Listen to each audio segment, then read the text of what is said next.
Mašine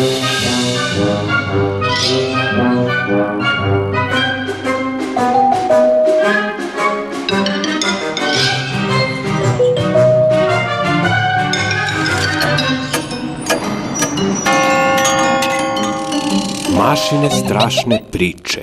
O, pa vi baš sve znate. Vi kažete nešto kao strašna čudovišta, čudovišni košmari. A, mi se tako strašno plašimo. A niko nikada nije video čudovišta u stvarnom životu. Ali jedan dečak je upoznao jedno. Ispričat ću vam kako je to bilo. Nekada davno bilo je jedno mesto koje su svi napustili, fabrika traktora. Jedan dečak nije mogao da nađe lopatu za svoju traktor igračku. Mislio je da će naći rezervnu u toj fabrici. I jednog dana posle dremke, kada odrasli nisu mogli da ga vide, otišao je u fabriku. Dečak se popeo preko ograde. Ispred sebe je ugledao dosadnu zgradu. Svuda su bile polomljene cevi i svi prozori su bili polomljeni. Svetla su bila ugašena.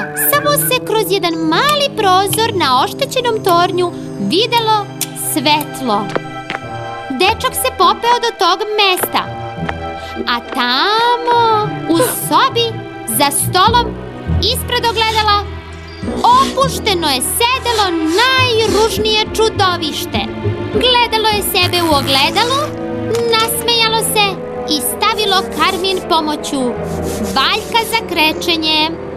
Samo jedna reč je to mogla da opiše: horor. Dečak je počeo da štuca jer se uplašio. U tišini se to štucanje toliko glasno čulo da se čudovište uplašilo i valjak mu je upao u čeljusti. Dečak je bio toliko uplašen da si skotrljao niz stepenice i pao. Nije mogao da shvati kako je dospeo u neki vlažan podrum. Pogledao je oko sebe. O, majko! Jedno preko puta drugoga, dva čudovišta su sedela na nekim kutijama. Sa njima je bio i neki brkati gospodin koji je nosio kombinezon. Ispred njih je bio drveni kalem i oni su veoma jako udarali u njega.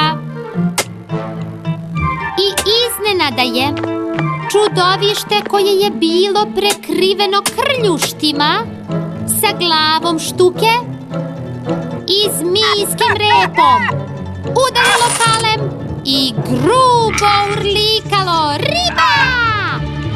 A drugo čudovište za stolom sa surlom prebačenom preko ramena poput šala počelo je toliko grozno da se smeje da je dečaka prošla jeza, kao da mu bubašvabe trče preko leđa. Onda su čudovišta uhvatila gospodina i u ritmu mu kuckali čelo. Dečak koji je bio van sebe od straha nekako je uspeo da pobegne iz tog podruma i našao se u radionici. Bilo je tiho i smrkavalo se, ali negde u daljini je nešto curilo kap po kap. A onda je iznenada u sredini radionice ugledao tron, prekriven lobanjama i ukrštenim kostima. Na tronu je sedeo kralj. On je bio u oklopu.